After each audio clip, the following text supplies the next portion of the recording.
दोस्तों, आप सभी को रक्षाबंधन की हजार मुबारकबाद। हम सभी का रिश्ता आपस में भाइयों और बहनों की तरह पाक और ख़ूबसूरत हो। इस वक्त हमारी ज़बान से निकली ये दुआ ऊपर वाले के आस्ताने में कबूल हो जाए। इसी ख्वाहिश के साथ शुरू करते हैं आज का सिलसिला। ख़वातीनो हज़रात, ये तो आप जानते ही हैं कि हमारी मादरी ज़बान बांग्ला है, हम बंगाली हैं। लखनऊ की विलादत है, यानी लखनऊ की पैदाइश और परवरिश है। हम सब घर में बांग्ला ही बोलते हैं और घर से बाहर हिंदी और स्कूल कॉलेज में चलती है इंग्लिश। बचपन में तो खैर उतना समझ में ही नहीं आया कि हमें खुद ब खुद 3 ज़बानें आ गई हैं। कुछ बच्चे शांत होते हैं तो कुछ बहुत ज़्यादा टॉकेटिव यानी बातूनी होते हैं, और हमारा शुमार बहुत ज़्यादा टॉकेटिव बच्चों में होता था, यानी बातूनी बच्चों में होता था।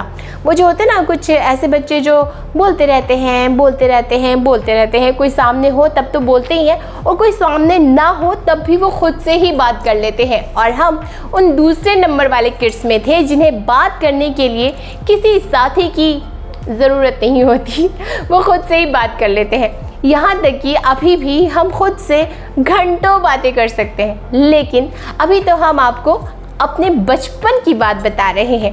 तो फिर एक दिन मम्मा ने कहा कि बेटा, तुम इतनी बातें करती हो, इतनी ज़्यादा बातें करती हो, तो इससे ज़्यादा अच्छा ये होगा कि तुम ज़्यादा सुना करो। इससे तुम्हारी वोकैबुलरी बढ़ेगी और तुम्हें पता चलेगा कि क्या बोलना चाहिए, कितना बोलना चाहिए, कब बोलना चाहिए, किससे बोलना चाहिए, क्यों बोलना चाहिए और कैसे बोलना चाहिए। बाप रे बाप, क्या, कितना, कब, किससे, क्यों और कैसे।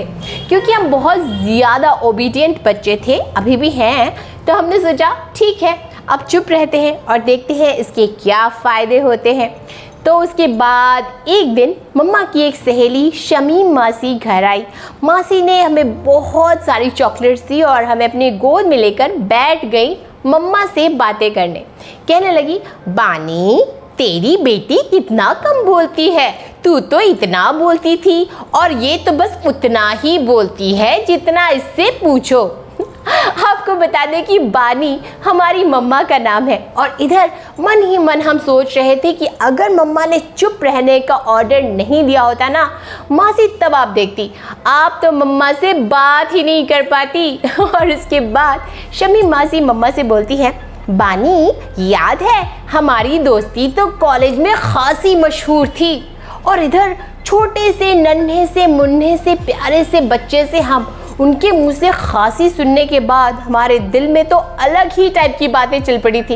यानी हमारा दिल हमसे अलग ही गुफ्तगू कर रहा था, क्योंकि हम बहुत ही ज़्यादा गौर से मम्मा और मासी की बातें सुन रहे थे, क्योंकि हमें तो चुप रहने के लिए कहा गया था ना। और उसके बाद मासी ने कहा खांसी, और अब तक हम जो बोलते थे, जानते थे, सुना था, वो थी खांसी।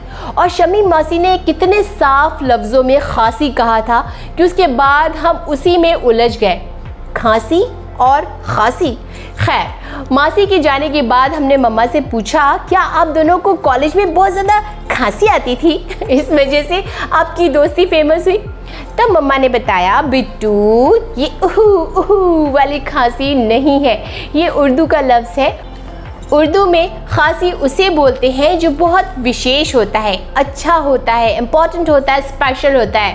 ख के नीचे जब एक बिंदी रखी जाती है तो वो ख बन जाता है, और खांसी में यही ख बोलते हैं। जबकि खांसी में जो हिंदी अक्षरों वाला ख बोला जाता है ना, वो वाला ख होता है।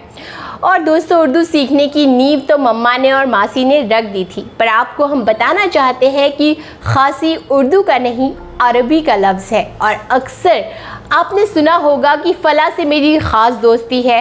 ख़ास यानी अज़ीज़, इम्पॉर्टेंट। ख़ास भी उर्दू में हम बोलते ज़रूर है, पर यह लफ्ज़ भी लिया गया है अरबी ज़बान से। तो अब जब भी आपको किसी को इम्पॉर्टेंट दिखाना हो तो ख़ास ही बोलिएगा, ख़ास नहीं, क्योंकि उसके बाद अगर वो खांस पड़ा तो फिर आपके पास लफ्ज़ों की कमी हो सकती है, और हम नहीं चाहते कि हमारे किसी भी ख़ास दोस्त को लफ्ज़ की और सही अदायगी की कमी हो। उसके बाद फिर कोई खांस देगा तभी तो आप बोल पाएंगे ना कि वो खांस रहे हैं तो अपनी ज़बान की अदायगी को दुरुस्त करने के लिए जुड़े रहिए ई से इश्क में चांद मुखर्जी के साथ। लाइक कीजिए, सब्सक्राइब कीजिए हमें, जिसके लिए आपका शुक्रिया।